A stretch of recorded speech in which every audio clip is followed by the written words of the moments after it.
Assalamualaikum warahmatullahi wabarakatuh. Selamat pagi anak-anak semua. Salam sejahtera bagi kalian semua. Sudah lama kita tidak berjumpa ya nak. Hari ini kita berjumpa dalam pelajaran IPA yang selanjutnya. Sebelumnya kita belajar, baiknya kita berdoa terlebih dahulu. Berdoa mulai. Doa selesai. Baiklah anak-anak. Sebagian sudah like, silakan kalian mengisi absen terlebih dahulu ya. Kalian silakan isi di grup WA kita absennya. Nah, kalau sudah like, silakan masukkan absen. Kemudian hari ini kita akan belajar mengenai pokok bahasan tentang struktur pada tumbuhan. Tapi sebelumnya, Bunda ingatkan kepada kalian yang harus tetap menjaga protokol kesehatan. Kemana-mana kita pakai masker, jaga jarak dan selalu cuci tangan. Mudah-mudahan dengan menjaga protokol kesehatan kita akan tetap sehat selalu. Baik anak-anak sekalian, seperti Bunda katakan tadi bahwa pokok bahasan kita hari ini mengenai struktur dan fungsi organ pada tumbuhan. Masih ingat minggu kemarin Bunda ajarkan tentang struktur dan fungsi jaringan pada tumbuhan. Kalau kemarin tentang jaringannya, sekarang adalah tentang organnya.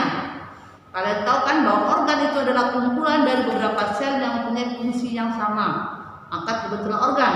Pada tumbuhan, organ terbagi beberapa bagian. Yang pertama ada akar, ada batang, ada daun, ada bunga, dan ada buah, dan juga ada biji. Itu adalah bagian daripada organ-organ pada tumbuhan. Bunda contohkan. Ini adalah tumbuhan.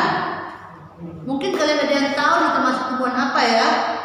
Lihat. Tapi yang Bunda kasih tahu di sini bahwa organ pokoknya saja. Yang pertama, setiap tumbuhan pasti mempunyai akar. Kemudian mereka ada batang dan ada daun. Ini adalah organ pokok pada tumbuhan. Tidak ada satu tumbuhan yang tidak punya organ seperti ini. Tapi ada pada lumut mungkin. Nah, tapi itu termasuk tumbuhan yang lain ya, tumbuhan perintis. Ini kita lihat pertama akar. Kalian tahu akar ini letaknya di bawah tanah. Artinya dia berfungsi sebagai tempat tumbuhnya tumbuhan. Dia menyerap akar, batang dan daun. Pada akar ini juga terdapat namanya jaringan xilem. Jaringan inilah yang mengangkut air dan garam mineral dari akar tanah menuju ke daun. Ya. Yang kedua, pada akar ada batang.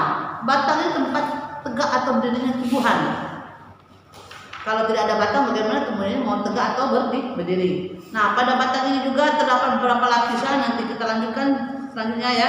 Kemudian akar juga batang juga bisa sebagai tempat cadangan makanan dan lain-lain. Yang ketiga ada daun. Daun ini mungkin kalian ingat bahwa daun ini sebagai tempat terjadinya proses fotosintesis. Selain sebagai tempat terjadinya fotosintesis, daun juga bisa sebagai alat perkembangbiakan pada tumbuhan yang lain.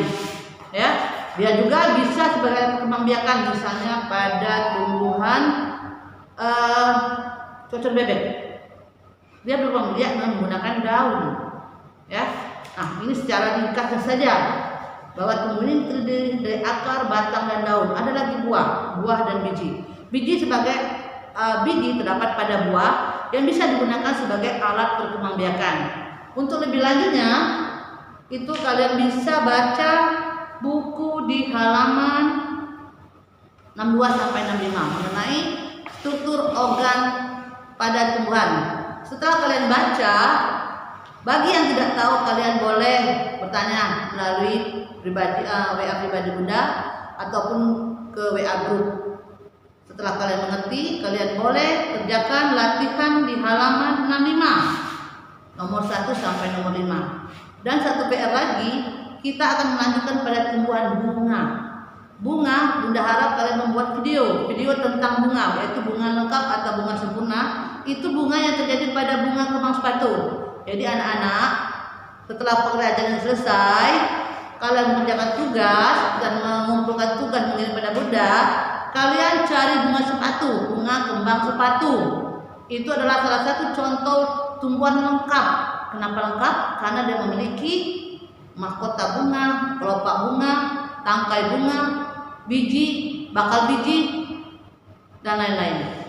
Kalau tidak ada salah satunya, dia tidak sempurna. Dan juga alat perkembangbiakan, yaitu mahkota bunga, benang sari dan kepala putih. Oke. Bagaimana anak-anak? Sudah tahu tugasnya? Kalau sudah tahu silakan disimpan. Tugas itu jangan tidak dikerjakan. Bunda tunggu hasilnya paling lambat siang nanti, dan setelah itu kita lanjutkan untuk video berikutnya. Bunda akhiri dengan wassalamualaikum warahmatullahi wabarakatuh. Jangan lupa tetap 3M, menjaga jarak, pakai masker, dan mencuci tangan. Wassalamualaikum warahmatullahi wabarakatuh. Selamat siang.